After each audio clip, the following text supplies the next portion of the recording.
इस प्रकार से एक आधुनिक लोकतंत्र के अनुकूल टीएमसी का स्वभाव नहीं है। किस प्रकार से टीएमसी ने हर बार लोकतांत्रिक प्रक्रिया को रौंदने का प्रयास किया है। और इसी क्रम में पिछले 24 घंटों में 2-3 और बड़े खतरनाक इंसिडेंट्स आए हैं जो कि टीएमसी की हिंसात्मक प्रवृत्ति को भी दर्शाती हैं और दिखाती हैं कि किस प्रकार से टीएमसी जो है एक आधुनिक लोकतंत्र के लिए खतरा बनती जा रही है। ये क्रम दरअसल पिछले 6 दिनों से चल रहा है और मुझे लगता है कि वो एक इन्फ्लेक्शन पॉइंट था जब ईडी ने आईपैक के दफ्तर में रेड किया था। आईपैक जिसका जो टीएमसी कहती है कि उसका पॉलिटिकल आर्म है और कई वर्षों से जो है आईपैक टीएमसी का काम देख रही थी, इलेक्शन मैनेजमेंट। तो जब आईपैक के ऑफिस में रेड पड़ता है और इस बात की जांच हो रही होती है कि जो मनी लॉन्ड्रिंग का नेटवर्क कोल स्कैम में सक्रिय था, क्या उसी मनी लॉन्ड्रिंग नेटवर्क से आईपैक को भी पैसा गया था, अर्थात क्या टीएमसी भी इस मनी लॉन्ड्रिंग नेटवर्क का हिस्सा थी। जब ये जांच चल रही थी और जिसके कारण रेड हुई थी, तो ममता बनर्जी रेड की जगह पर, रेड के स्थान पर पहुंचती है और उसको हिंसात्मक तौर पे जो वायलेंट ऑब्स्ट्रक्शनिज्म टीएमसी का है उसका प्रयोग कर रोकने का प्रयास करती हैं। कुछ फाइलें लेकर ममता बनर्जी निकलती हैं जो 2022 की थी। वो कह रही हैं कि हम पर आरोप उन्होंने लगाया था कि हमने रेड इसलिए डलवाया था कि 2026 में उनकी इलेक्शन तैयारियों को भांप सके, जान सके, लेकिन जो फाइलें वो लेकर गई थी वो 2022 की थी। खैर, वो एक शुरुआत थी। उसके बाद कुछ ऐसे इंसिडेंट्स आए हैं पिछले 24 घंटे में, 48 घंटे में, जो कि एक बार फिर टीएमसी की मंशा पर बहुत बड़ा प्रश्न पैदा करते हैं। 2 बड़े विषय हैं। एक, मुर्शिदाबाद में एक बीएलओ ने सुसाइड की।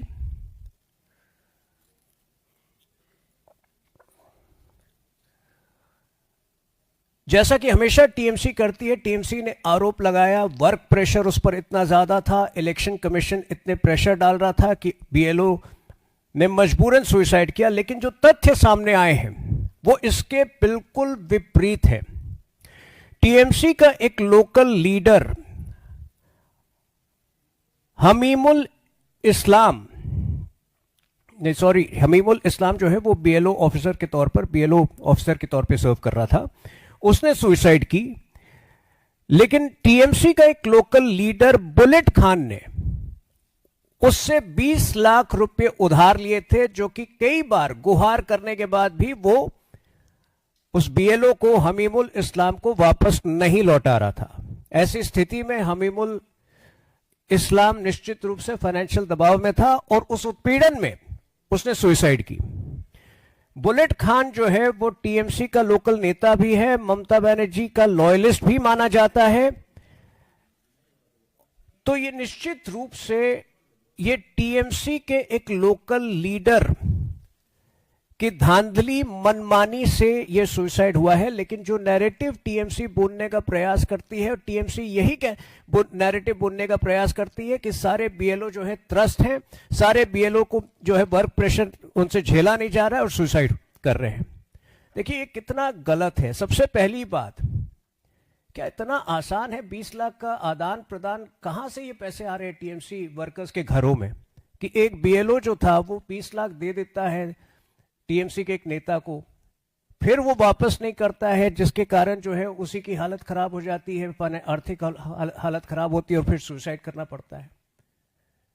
20 लाख किसी को आसानी से जो है लोन भी नहीं मिलता आजकल, और इस तरह 20 लाख जो है ये लोग आपस में वितरित करते हैं, डिस्ट्रीब्यूट करते हैं। तो कई प्रश्न उठते हैं, टीएमसी किस प्रकार की मनी लॉन्ड्रिंग हर जगह पर, हर जिले में कर रही है, और दूसरा किस प्रकार से एसआईआर के पूरे नैरेटिव को, ये पहला इंसिडेंट नहीं है जब टीएमसी ने किसी बीएलओ के सुसाइड को ये जताने की कोशिश की कि वो वर्क प्रेशर में वो ज्ञानेश कुमार जी के जो अनरियल डिमांड्स थे उसको पूरा करने में सुसाइड किया। और पहले भी ऐसे तथ्य आए हैं कि टीएमसी वर्कर जो है वो इंटिमिडेट करते हैं बीएलओज को, टीएमसी वर्कर्स जो है वो धांधली करते हैं। और यहां पर तो बुलेट खान जो टीएमसी के नेता हैं, वो 20 लाख, एक गरीब बीएलओ, गरीब है नहीं है वो तो अब जांच के बाद पता चलेगा, लेकिन यहां पैसे का एक निजी मामला था। तो मेरे ख्याल से ये नेगेटिव जो एक तरफ ये लोग एसआईआर के खिलाफ बोलते रहते हैं, प्रदर्शन करते रहते हैं, सच क्या है बीएलओ के, अगर किसी बीएलओ की मृत्यु हुई है वो आपको मुर्शिदाबाद के इस इंसिडेंट से पता चल रहा है। दूसरी ओर टीएमसी का झूठा नैरेटिव खत्म नहीं हो रहा है।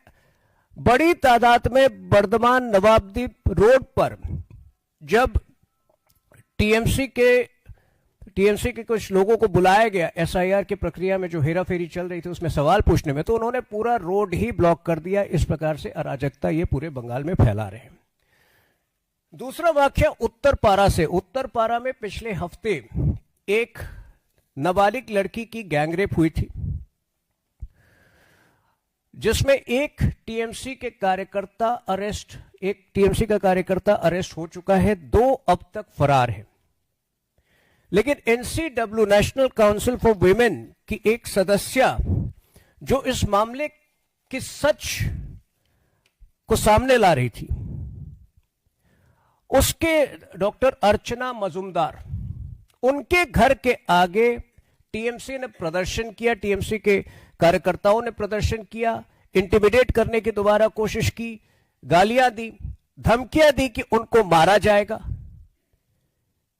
देखिए, बड़ी विचित्र बात है कि ममता बनर्जी के कार्यकाल में जब कोई रेप केस होता है तो सबसे पहले विक्टिम शेमिंग होती है।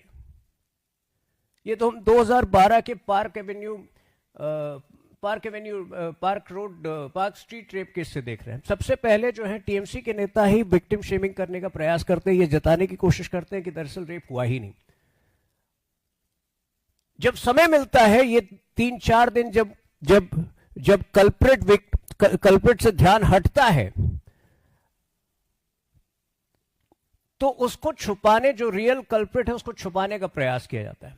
शेख शाहजहां के केस में भी हमने देखा किस प्रकार जो है पूरे जो विक्टिम की कहानियां थी उनको झुटलाने का प्रयास किया। 55 दिन तक शेख शाहजहां को छुपाने का प्रयास किया गया था, अंततः सीबीआई ने उनको गिरफ्तार किया। आरजी कौर मामले में भी हमने देखा था। लेकिन इस मामले में उत्तरपारा में आप एनसीडब्ल्यू की ही एक सदस्य को अटैक करने की स्थिति में आ जाते हैं।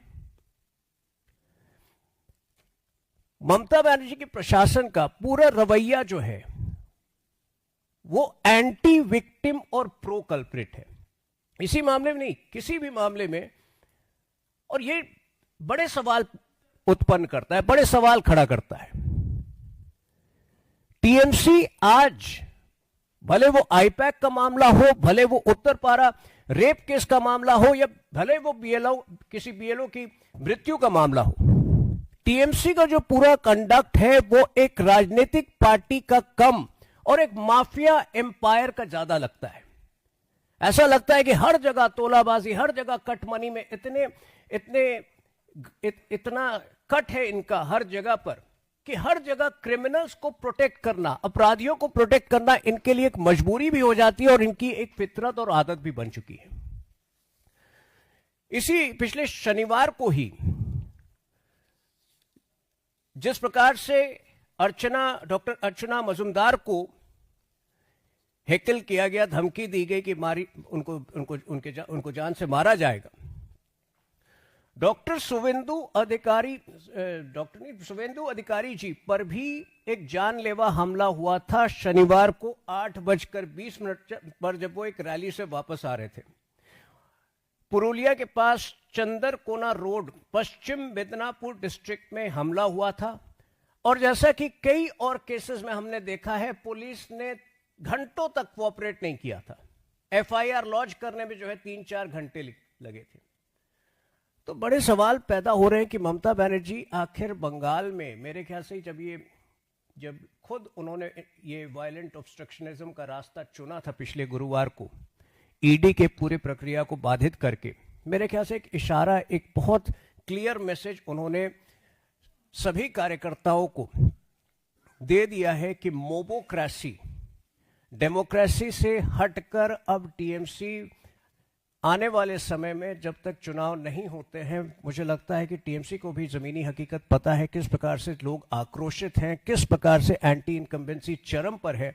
और आज एक इंस्टीट्यूशनलाइज कर दिया उन्होंने, वायलेंस को इंस्टीट्यूशनलाइज कर दिया, मोबोक्रेसी को एक निर्णय मेरे ख्याल से ले लिया गया है टीएमसी के द्वारा कि हर जिले में इसी प्रकार की अराजकता फैलाएंगे ये लोग, एसआईआर की प्रक्रिया को भी बाधित करेंगे और साथ में जो है एक क्रिमिनल का नेक्सस को आगे बढ़ाकर टीएमसी को जितना लाभ पहुंचा सकते हैं ये लोग आने वाले दिनों में पहुंचाने का प्रयास करेंगे। तो ये एक सीमित प्रेस कॉन्फ्रेंस था, कुछ बहुत ही हृदय विदारक चीजें जो बंगाल से आई थी पिछले 24-48 घंटे में, उसको सामने लाने का एक प्रयास था।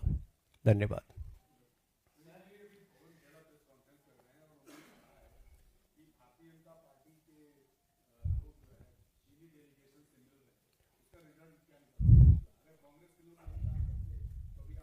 देखिए, आपको एक आपने न्यूज़ देखा होगा, 1000 स्क्वायर किलोमीटर पिछले कुछ दिनों में जो है इंडियन ट्रूप्स जो हैं दोबारा वहाँ पेट्रोलिंग कर पा रहे हैं, जो 1962 से नहीं कर पा रहे थे। दूसरी चीज़, हम बहुत खुल के करते हैं। पिछले कुछ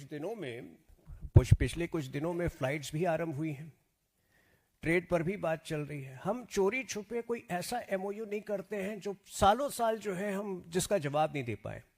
एक फॉर्मल मीटिंग्स होती हैं जब स्थिति बेहतर होती है, और यह एक फॉर्मल मीटिंग का प्रक्रिया था।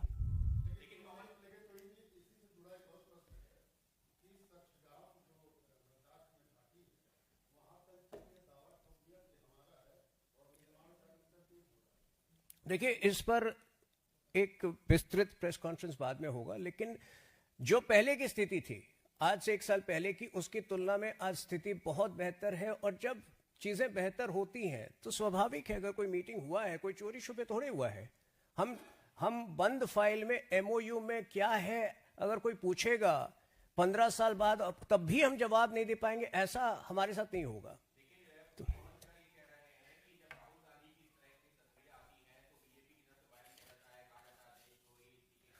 देखिए, राहुल गांधी की बात नहीं करनी चाहिए। जो व्यक्ति आज से 2023 की बात मैं कर रहा हूँ, जिस समय उन्होंने अपना भारत जोड़ो यात्रा निकाला था, शायद 2022 दिसंबर की बात है, जब हमारे ट्रूप्स ने अरुणाचल में ढकेल कर वापस एक इंट्रूशन को समाप्त किया था, तो उस समय भी राहुल गांधी ने झूठ पेडल किया था, कहा था कि हमारी सेना के लोग पिटे गए हैं। जब डोकलाम हो रहा था तो राहुल गांधी चाइनीज एम्बेसी में बैठकर, तो राहुल गांधी की तुलना ही हमारे लोग से नहीं करनी चाहिए। राहुल गांधी ने जो किया है उसके बाद उन्हें अधिकार ही नहीं है कि वो हमारी विदेश नीति पर सवाल उठाए। धन्यवाद।